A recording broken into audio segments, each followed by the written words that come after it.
Paul, let's talk about objection handling. So one of the frustrating but sometimes useful, if dealt with in the right way, parts of the sales process, sometimes avoidable, sometimes not. You're speaking with lots and lots of salespeople on a daily basis as our sales performance coach, but you're also hearing a lot about the customer side. So what do you want to share about what you've heard about the objection handling stuff out there? Well, I think the first thing to say is objection handling is tough. We should probably just talk about that straight off the bat. Objection handling is not the easiest part of the salesperson's role. And actually, handling objections, because it's challenging, the best thing to try and do, of course, is to prevent them coming up in the first place, right? So I think the main bit of advice is if we optimise every other part of our sales process, then the likelihood of those objections coming up is minimised, right? So that's what we should always be working towards. And there's, that touches every part of the sales process.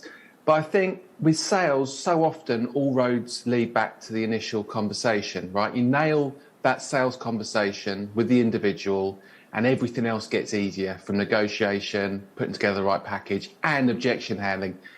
You don't do that bit particularly well and life gets a lot more difficult. And I just, there's a kind of anecdote or story that always comes to mind when I'm thinking about this. And I was delivering a session with an enterprise level sales team. And what was interesting was one of the sales team had recently crossed the fence, right? They'd recently joined from being client side. And we were talking about objection handling, specifically around that classic objection, I've got no budget. Yep. And this salesperson said to me, it was so insightful. She said, you know what, when I was client side, I could always get budget. I could always get budget.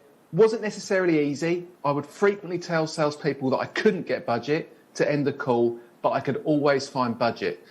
And I asked her, well, that's fascinating. What would you have to believe for you to go and get that budget? And her answer was really telling. She said, very straightforward. If I thought that whatever that salesperson was selling could help me hit my number, I'd go and find the budget. And that just speaks so nicely, I think, to what we know to be true, which is that sales approaches which are aimed at the individual are twice as effective as sales approaches which are aimed at the business. So I think with objection handling, if we can get that person to see personal value in whatever we're talking about, then it's much more likely that objection doesn't come up in the first place. Love that, Paul. Thanks so much.